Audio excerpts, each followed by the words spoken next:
Hello and welcome back to the Mindful Healthcare Summit. I'm Rihanna, one of your hosts. In this session, we're joined by Dr. Ron Epstein, a family physician, professor, researcher, and writer who has devoted his career to understanding and improving patient-physician communication, quality of care, and clinician self-awareness.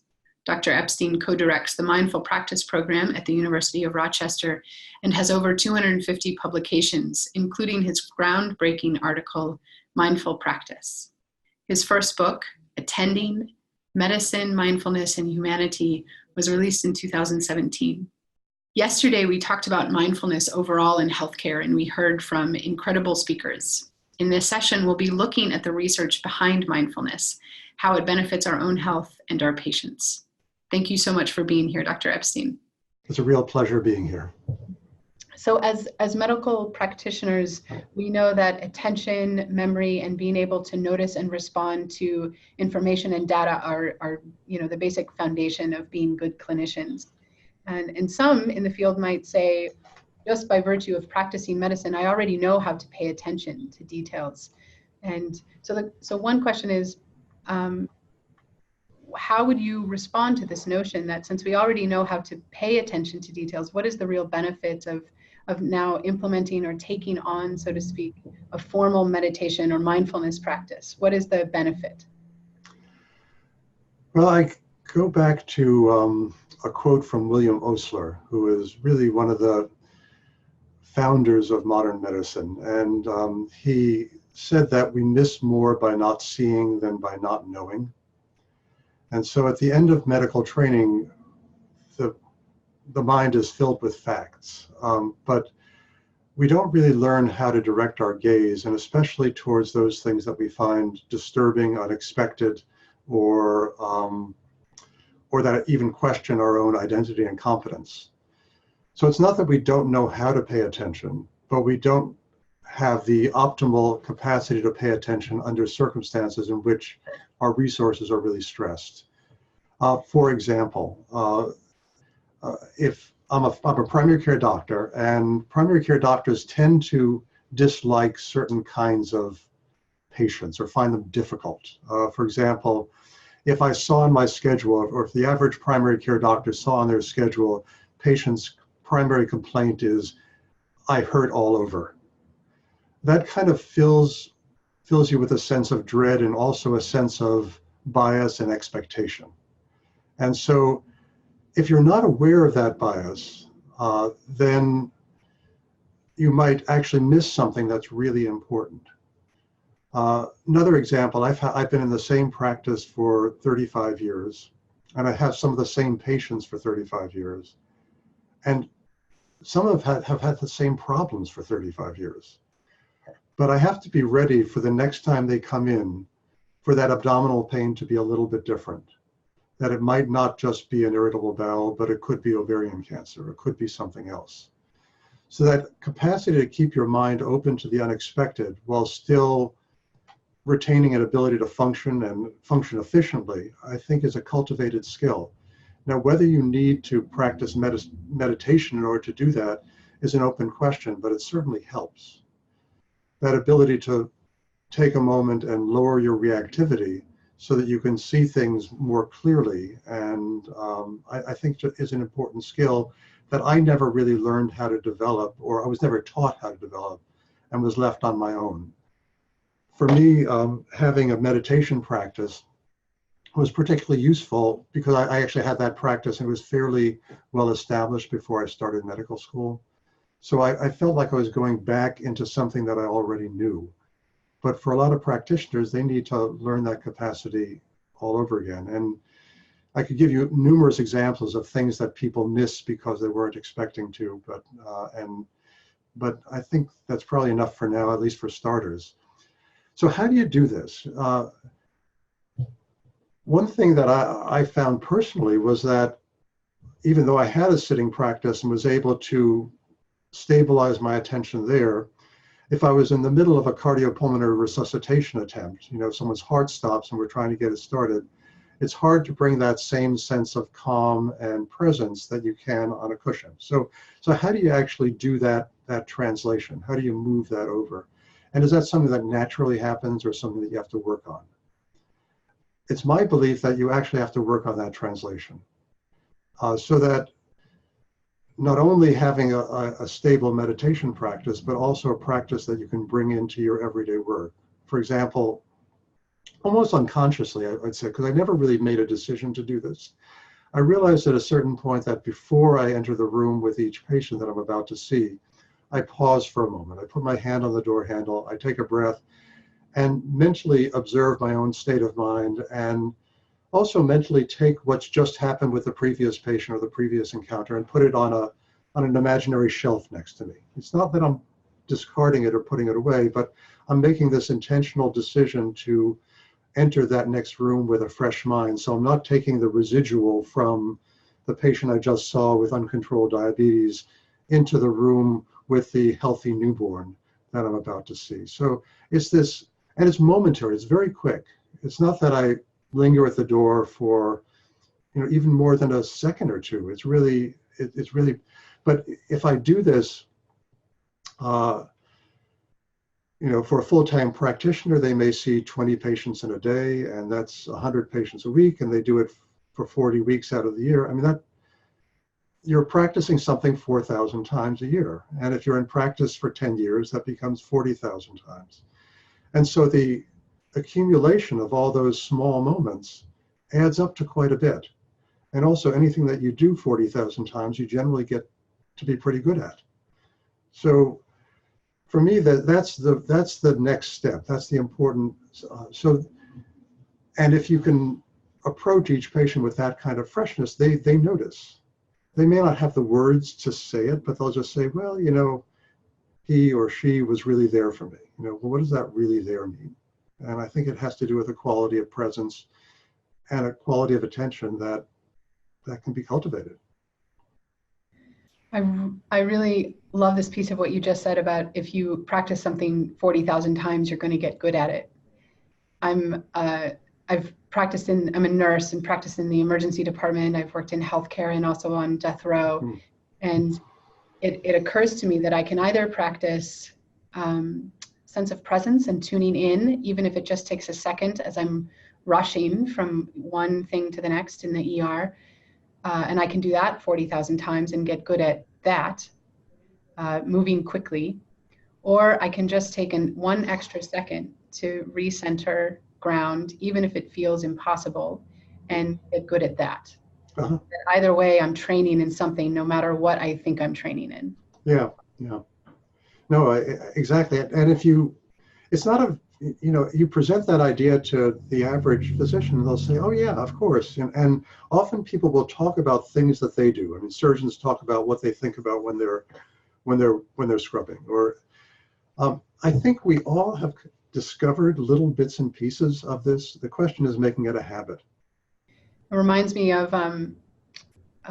something that you've said, which is that there are like 3 components to developing this, which is curiosity, attention, and a beginner's mind. I'm wondering if there's anything more that you want to say about these aspects and those 3 things. Well, curiosity is, it's not a naive curiosity. It's kind of almost a cultivated naivete. I feel that each time I see a patient, even if I know them quite well, that there's something more that I can learn. And the moment that I feel that degree of curiosity is absent, I feel like I'm not doing quite the job that I'm supposed to be doing. So even if they're there for something extremely routine, there's always something different. There's always something to find out about. And I mean, in my work in palliative care, it's especially important because patients know when you're interested in them as a person. And it's their context that matters as much as whatever disease that they have. What gives them a sense of identity? What's important to them? Those are things that a medical textbook can't tell me. It's something that I have to discover. And that discovery can't be mechanical. Because if it is, then I get bored and they get bored and they don't feel understood and I feel like I've had a crappy day. But I feel that when I'm able to bring that kind of sense of wonder about humanity, that everyone is so different, everyone's had such a unique experience. I'm not saying that I can do this all the time, okay? But the moments that I can do that, it's like, well, this is great. This is why I'm here. This is why I practice medicine. it's really a human enterprise. Beginner's mind, I was a Zen student at the San Francisco Zen Center a long time ago. This was in the 1970s. And I was really attracted there by the writings of Suzuki Roshi. And his thing was this capacity to, as an expert, as someone who's experienced life, who has a body of knowledge, the ability to set that aside so you can see the world with new eyes. The ability to, as William James says, to hold two contradictory perspectives at the same time and still retain the ability to function. It's, and I think that, I have a patient with diabetes and he doesn't take his medicine, and I could say, well, this is a non-compliant patient.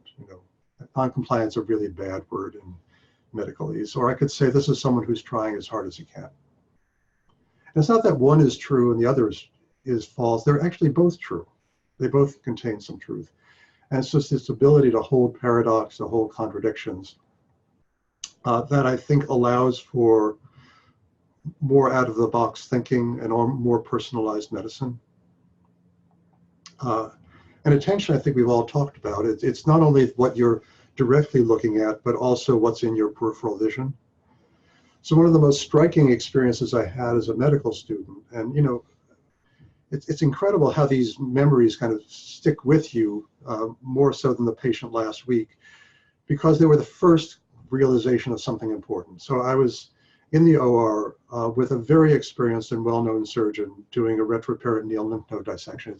It's a surgical procedure in which you remove all of the lymph nodes around the kidneys and the aorta. This was an 18-year-old who had testicular cancer. And this was a procedure done in those days to both do multiple biopsies and also prevent metastasis. They don't quite do it this way anymore, but it was a very delicate surgical procedure. And the surgeon technically was doing a really good job, except that he hadn't noticed that the kidney he was just working on was beginning to turn blue. And I had a straight-on vision of that kidney. That was kind of in his peripheral vision. And I mentioned something to him, which is like violating the cardinal rule in the operating room. You don't talk unless spoken to if you're a medical student. But I said, gee, I think there's, I don't remember exactly the words I said. And he said something like, shut up, kid. And a few minutes later, the kidney was turning a dusky purple, and I mentioned it to the scrub nurse who was next to me, and the intern, she mentioned it to the intern mentioned it to the surgeon panicked. And it wasn't that, this was invisible to him, but it was an impossibility in a way, because this probably had never happened. The kidney probably got twisted or torced or pulled in the wrong direction and caused a tear in the inner lining of the artery that goes to the kidney, blocking the blood flow. And obviously, if this goes on for a long time, the kidney won't do very well. And so you had to call in a vascular surgeon to repair the blood vessel. The surgery went an hour longer than expected. And on rounds the next morning, this was really stunning. He said that there was an unavoidable complication in the OR. Well, the kidney getting twisted might have been unavoidable, but his lack of ability to see what was right in front of him was really stunning to me. And I didn't see that as avoidable. Actually, I felt terrible at the time because I felt that I hadn't yelled loud enough. I hadn't done my job. And fortunately, one of the senior surgeons reassured me that this was not my responsibility. But nonetheless, it was really stunning. This was not an incompetent surgeon, but the thing that he was lacking is this quality of attention that has an ability to assimilate the unexpected. It's what some neurobiologists call bottom-up attention. It's the things you don't expect. In the shifting gears just a little bit, in the work that you've done around that with clinicians, you have led groups of hundreds of doctors in mindfulness trainings over the years. You've said that habits of mind, such as attentiveness, curiosity, and presence, are fundamental to effective medical practice, which is what you've just beautifully illustrated. And you've also said that those qualities are essential to our own well-being. I'm wondering in what ways are they essential to our own well-being as clinicians, and how specifically is it that mindfulness can actually help cultivate these qualities? First of all, I just want to give credit where it's due. The workshops that I do are really the work of more than just me, especially Mick Krasner, my colleague here in Rochester. We've developed much of this work together in collaboration over the past, since 14 years. It's been quite a while. When I talk about attention, it's not just seeing the world outside, but also seeing the world inside. And the ability to maintain an awareness of one's inner state while also interacting with the world outside. And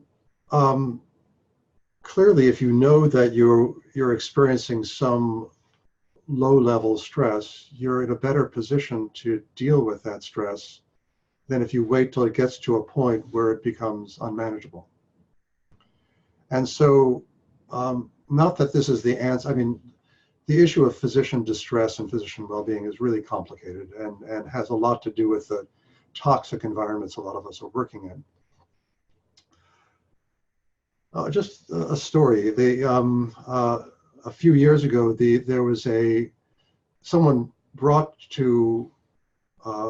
became aware that among the obstetrics residents in our hospital, there was an extremely high rate of urinary tract infections, including some who had to take time off from work. I mean, I can see what you're thinking. You're kind of nodding there, and I mean, basically it's because they weren't going to the bathroom, they weren't peeing, and they probably weren't drinking enough either because they were running around. And if you think about Maslow's hierarchy of needs, where self-actualization is at the top and bare survival is the bottom. I mean, like going to the bathroom is pretty basic. And if you don't have the awareness that you're thirsty and need to empty your bladder, I mean, I don't mean to be, but it's really, that's a starting point. It's awareness of the body. But I think that curiosity also applies to oneself. It's very easy to be judgmental. I mean, especially physicians are extremely hard on themselves. The standard is one of perfection. Mistakes are punished sometimes brutally. And a lot of that's internalized. And so the trick, I think, is transforming despair and self-criticism and self-judgment and self-blame into curiosity about oneself. Well, gee, I'm wondering why I missed that, or the patient said that to me, and yet I didn't respond, that I didn't. So trying to understand the internal landscape that may be conditioning one's actions, I think is important. Now, mindfulness is not the first way that people have, brought those two things together. There was a psychiatrist named Michael Balint in the 1950s who ran groups for general practitioners in which they would examine the emotional reactions they had to patients and how that affected their clinical practice. And he had more of a psychoanalytic bent, but nonetheless, it was probably the first organized attempt to understand the inner landscape of physicians and do something about it. And the outcome of those groups is that people felt it was really valuable. They had, just by talking about events that had happened to themselves, they were better able to observe themselves in practice. One really basic thing that we do during our workshops is an exercise called 10 minutes of red. Again, really simple. We ask people to go in the environment and look for red things. So they're wandering around silent. We ask them not to talk. And they look for red things. And then we ask them to, what is going on in your mind while you're making this list of red things? And people describe feeling excited, because they're finding something, or feeling competitive because they found the most unusual red thing, wondering how red something has to be called red and not orange and not purple. And some people got bored, this is just 10 minutes. That's not very long. And just notice that they got bored or sleepy or disconnected. So it's just a very simple way to get people to realize that you can actually attend to the outer world and the inner world at the same time. Thank you.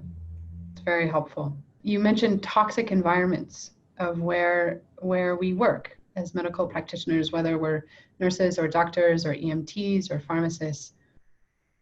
And one of the things that, although we're at the beginning of this summit and looking at how exactly we can go about steadying the mind as individuals, we're also taking this sort of innovative approach to working with individuals and looking at how, even while we're taking these or training in how to focus our mind, we're still existing in these toxic environments, as you said, for many of us.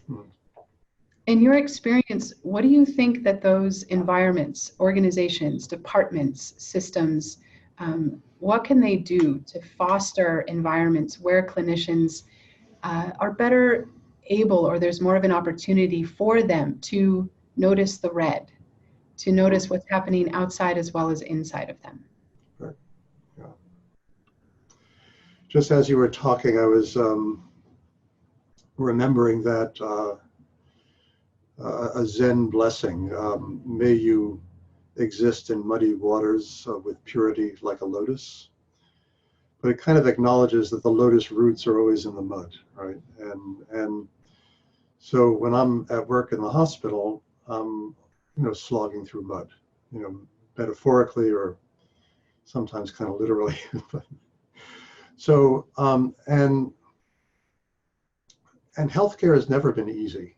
I mean, there are the intrinsic stresses, and that's not what I talk about by meaning toxic, but I think the stresses on us include having people that we care about not do very well or die, recognizing our own imperfections, dealing with conflict. I mean, those kinds of things are difficult, but that's not what I mean by toxic. Toxic is when the response to those intrinsic stresses of medicine don't match up with what our sense of calling, our sense of meaning, and our sense of purpose in choosing the profession that we engage in. So it's this disconnect. I mean, there are these things that I hold sacred, these values, and then seeing ways in which the environment doesn't support them or actively undermines them.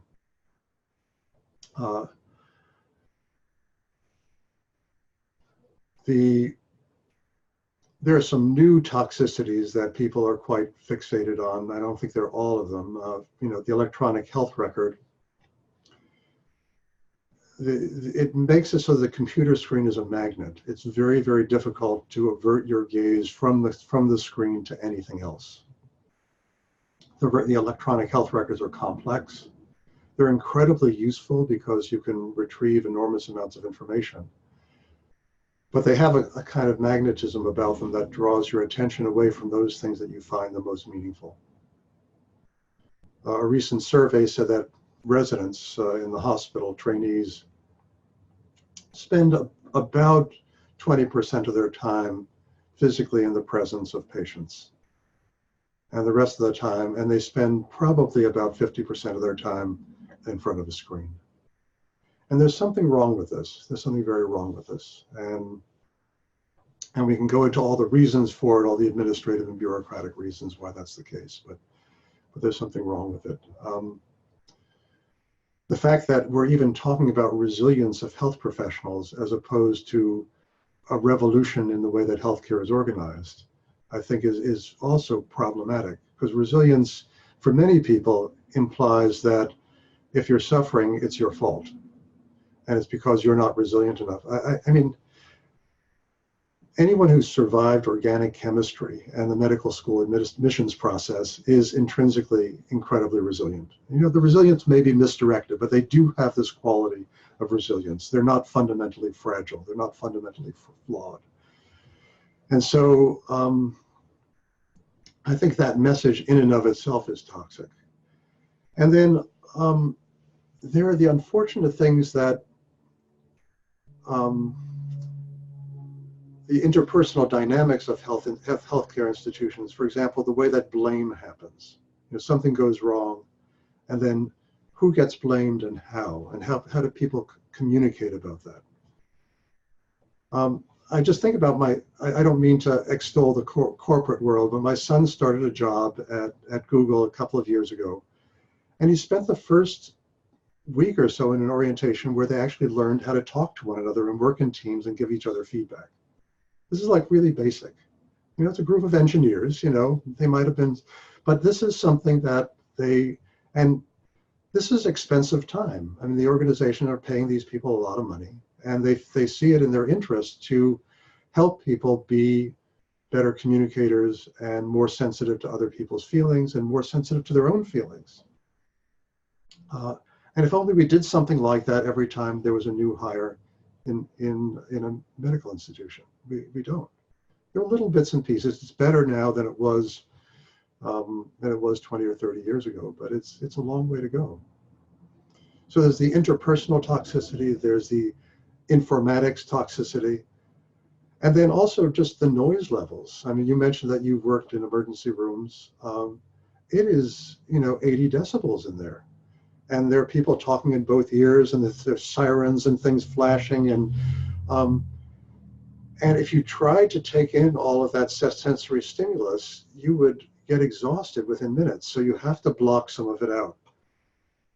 And if people don't pay attention to one alarm, they just make it louder rather than trying to make everything else a bit more quiet. So there's the noise toxicity. And I think, especially in the US, perhaps more than other places I've been, there's the toxicity of expectations, the public expectations of physicians. You know, the average work week of doctors is long. You know, it's 55, 60 hours or more. This is after training. And we know that people become less effective after about 45 or 50 hours of work. So we're trying to push this envelope in a way that just doesn't make any biological sense. Now, some healthcare leaders get it, and some don't. But I think that this idea that the environment itself might be toxic and might be actually at cross purposes with the thriving of the institution itself, I think that's just beginning to dawn on some people. Thank you. So now you want to know the solution. Well, there's so many layers to this. Yeah. Obviously. Yeah. And there's one track where us as practitioners who do have to get up tomorrow morning or this evening and go to work, and the systems haven't changed. And so there's this training that you mentioned at the beginning that has real value, and it has immediate applicability and relevancy for us as individuals, that there are certain things that we can do in the moment, even while working in these systems that are painful, not just for us, but also for patients. So yes, one question is, what is the solution? I think that you know, right mindfulness needs to be coupled with right action, and that so I spend a fair bit of my time talking to leaders in medicine, and also anticipating that people who attend workshops of ours do have some leadership responsibilities. And so an important part of the work that we do has to do with, well, recognize not only what you can do with to deal with the stresses that you experience, but you know, think about the people who are in your team. Think about the people who you supervise, and what can you do, even in a very small way, in the environment that you work with, to make that environment or that micro environment somehow just a little bit less toxic. Not to fix everything. I mean, that would be nice. But what can you do tomorrow to make the lives of the team that you work with just 10% better, or 5% better, or 2% better? And I think everyone can come up with something. I mean, it might be just as simple as making sure that you smile and make eye contact with every person in your team before you get to work. Okay, I mean, that counts for a lot. Just little gestures.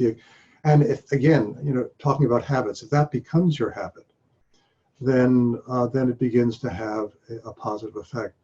The other thing that we found in the first workshop that we studied, this was now 12 years ago, and we published in JAMA, was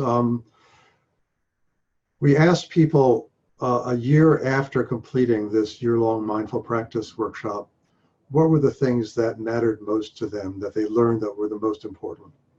And the thing that rose to the top was community.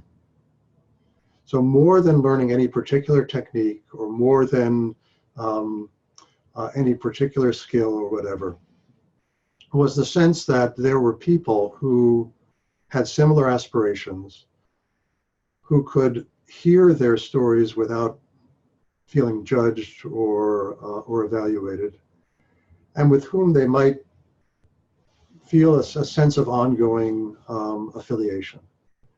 And so even 12 years later, when people, Rochester is a relatively small town, when people who are in the workshop together see each other, there's this nod, there's this particular kind of eye contact, knowing that even within an institution that's far from perfect, that there are these affiliations, that it is a social network. And having seen that, then I said, well, of course, just again, thinking about monastic life, monks don't usually live by themselves. They usually live in groups. And maybe the more advanced monks go off on a retreat or become hermits or whatever, but they have the grounding to know that there are other people who are doing the same thing, that they're part of a collective. And I think one of the really toxic things that's happened in medicine is that physicians really feel alone. They feel lonely. And they don't feel that sense of affiliation and connection. And that's one thing that we just try to create. And that doesn't necessarily take long, but it just takes a certain awareness that that's important. I think at its core, healthcare institutions have adopted a factory model, and often they use the same techniques that production-oriented industries use, and think that that's going to work with a fundamentally human enterprise. And at its base, I think remembering that both are that our products, if you will, in quotes, are human beings who are agents. They're not just subjects. Okay, so patients have agency, physicians have agency. Whereas if you're assembling a car on an assembly line, well, the workers might have agency, but certainly the muffler doesn't have agency. Okay, and I think we're kind of bringing this muffler mentality into how healthcare is organized. In the workshops that you and your colleagues have led, and also just in your experience and some of the research that you've done and also read over the years, how, for our audience who tomorrow or the next day are getting up and going to work, two-part question, are there anything else that you would mention that they as individuals can do, either on their off days or at work, to begin to cultivate this curiosity, attention, and tuning in? Anything else in addition to what you've mentioned? And well, then okay, go ahead. Sorry. No, we could start there. Okay. Yeah. I think it all starts with intention, and so I don't see mindfulness, at least in a work setting, as a thing. I see it as actually a vector. It's something that has directionality. It has vibrancy, it has dynamism. And so we start out every workshop, or the longer workshops, by asking people questions like, what in your life has brought you here right now? And then the tagline to that question would be, what are the important questions about your work life that you're carrying with you right now? And then other questions we'll ask are, what do you aspire to? What's important? And so starting with that, so that whatever awareness, whatever attentiveness, whatever presence that you're able to cultivate is directed towards those things that matter the most. So it's not just, this is not a lab experiment. This is not an experiment just showing if we can, attend to little dots on a screen better. I think that's all great, and we learn a lot from those scientific experiments. But bringing it into the workplace means making a difference in the life of a being that has agency, and that's a moral action. I mean, paying attention to what's most important is, I see, part of the moral core of medicine. It's so easy. I mean, I get evaluated as a primary care physician according to how many hemoglobin A1C tests I order on my patients with diabetes. Okay, and we're supposed to order one every 3 months for people whose diabetes isn't perfectly controlled. And we know from research that it doesn't matter how often you order the test, it matters what you do with the result. But of course, we're not measured according to what we do with the result. And so that sets up a dynamic in which it's really easy to forget why you're doing this test and what you're going to do with it, because this extrinsic reward comes for just having done it. So it creates a kind of mindlessness, and maybe you'll decide that for this person, exquisite control of their diabetes is not the most important thing in their life. You know, maybe they have trouble affording food, maybe they have people with other special diets to take care of at home. There may be a million reasons why this might not be the center of their life. And so that maybe we want to say, well, good enough diabetes control is fine, but perfect is not really what we're aspiring to. So that in my view is a mindful vector. It's saying, okay, these rules, these guidelines exist, these social pressures exist, these incentives, and often they're tied to salaries, so these monetary incentives exist. But the intention is to improve health. Okay? I mean, it's not complicated. Live with this paradox that this desire to improve health and this desire to meet external demands exist, and navigate your way through this rather muddy area to decide where the course of right action would be. It's not that you abandon one, and because you know your office, your clinic has to stay in business, and staying in business means getting enough income and not spending too much, and those are realities that we live in. So you could say, oh, okay, well, you just do this. You know, it's really simple. No, it's not that simple. It's this process of navigation. As we're sort of rounding our time out together, Ron, I'm curious about this last piece. Just everything that you have mentioned has been very meaningful, and it's very much part of the secrets that each of us as practitioners know are there, and it's hard to find places and spaces and people that we can connect with about to talk about our very real experiences that we encounter all day long in regards to these. What can you offer to those of our audience members who feel alone? And who, I'm letting that ambulance by, interestingly enough. Okay. Who feel alone and long for a community and would actually like to move beyond the shame and competition that it often feels like exists working in healthcare between each other as colleagues, and create a community together, even if we haven't taken a workshop.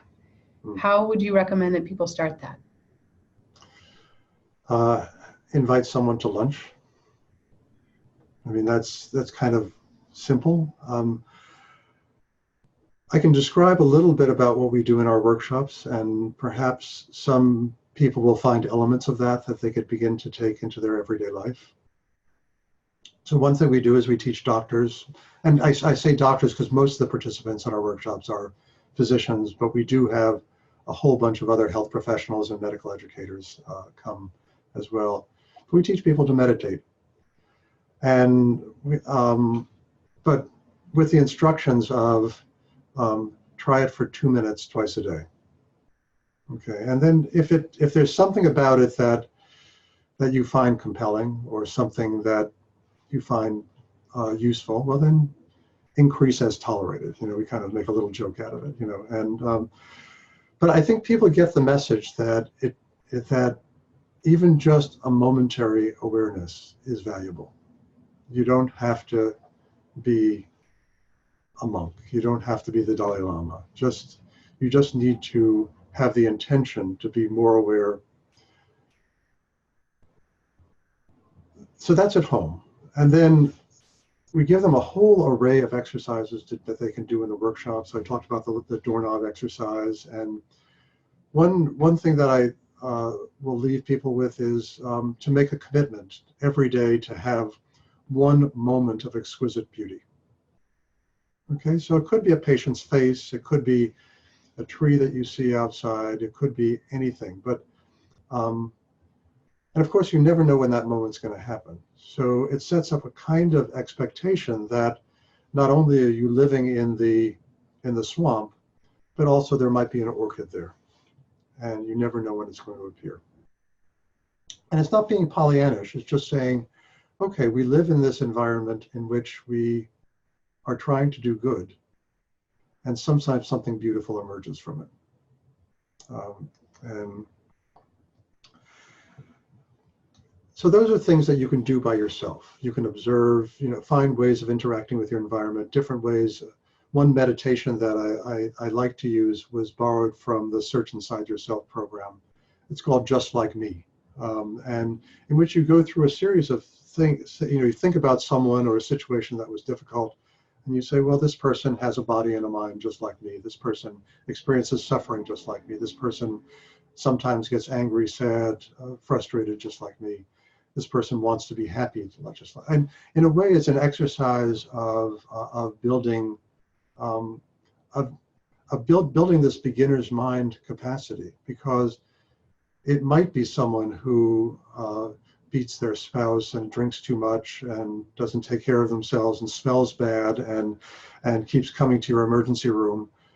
But if you're able to maintain a dual awareness about this person, it makes your job easier. It not only makes you more able to take care of them. So we give people a bunch of these informal practices that you can bring to the workday.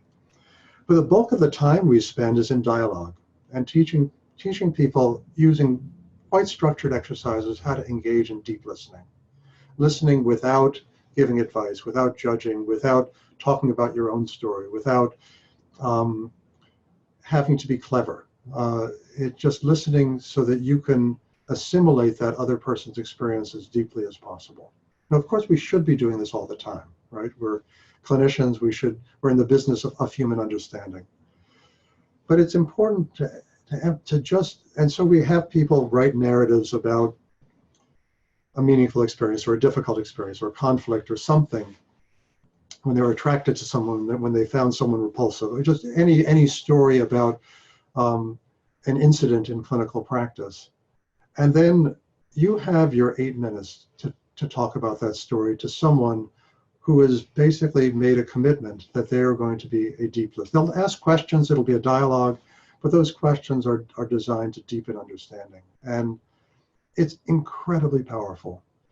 A lot of the stories that emerge are things that people have never talked about. And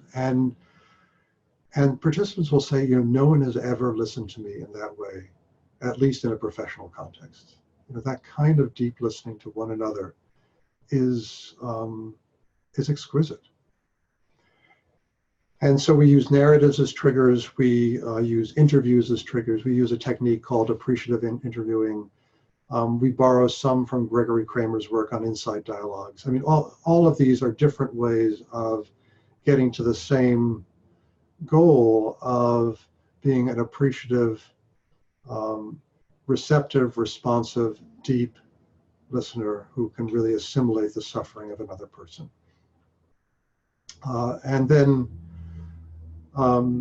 And we do a number of other exercises, but I think that's really the core of what we do. It's mindfulness exercises, narrative and story sharing exercises, and then appreciative interviews are are the core of what we do. There's some didactic stuff that goes along with that.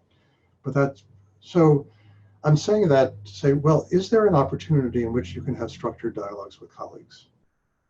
So the Mayo Clinic has a program where every 2 weeks, again, groups of physicians meet to talk about a particular topic that has affected their clinical practice. And just by virtue of having done that, it's created a sense of community, a sense of greater potential. They're feeding back what they learned to the leadership of the organization. And it's changed what had been actually a deteriorating climate in the organization to one that's moving in the right direction, just by virtue of having shared stories. Now, their program doesn't include any formal mindfulness activities, but I think that just the ability to be a better listener, in my worldview, is an act of mindfulness. So, so find one other person that you can have a meaningful conversation with. Maybe find a collective, find a group. If you can, come to a workshop. And I have to say, without, I have to say that writing and making one's writings available to others is also powerful. I've gotten hundreds of letters and emails and correspondence from the book that I wrote a couple of years ago. Things like, gee, I thought I was the only one. And so, and writing blogs, you know, if you like to write, you know, put out a blog for your local physicians group about what's meaningful about medicine, how you get through your day, what allows you to work at your best. So communicate that.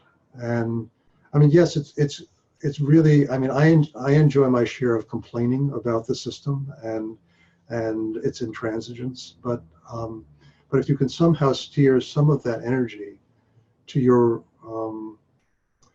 and you know, many of us who like to write also find it clarifying and therapeutic. So it's not only for the reader, but for the writer, him or herself. And you know, if you don't want to share what you're writing, write a journal. So there are lots of ways of getting started. In medical schools around the US, about 3/4 of them have some mindfulness content. So most of it's elective, but at least medical students are being increasingly able to, I mean, the word mindfulness in the medical community now, everyone kind of knows what it means and they more or less get it right. The response I tend to get too often is, well, oh, I know it's a really good thing, but I can't do mindfulness. It's like, well, because they, you know, they equate mindfulness with certain practices and activities and sitting still for long periods of time. But my response is, well, if you couldn't be mindful, then you couldn't be a physician, right? Because if you didn't have that intrinsic quality of mind, you'd be hurting a lot of people. And so the question is not that you can't do it, but trying to figure out in what ways you can leverage the ways that you've learned to be mindful already and build upon that as a foundation. And if meditation is part of that, great. You know, for me, that's been incredibly important. I've been doing some kind of meditation for now 48 years. It's a long time. And so for me, it's really, it's the bedrock of what I do. But I also know that there are people who need to do other things to find their bedrock. Ron, thank you so much for the specific, practical things that we can do today, tomorrow, that take just a moment of our time, that as you've said, they add up and they matter and they make a difference not only for us and our health and our overall well-being as practitioners, but they make a tangible difference for our patients. And they can actually touch entire healthcare systems that we work in that feel intractable.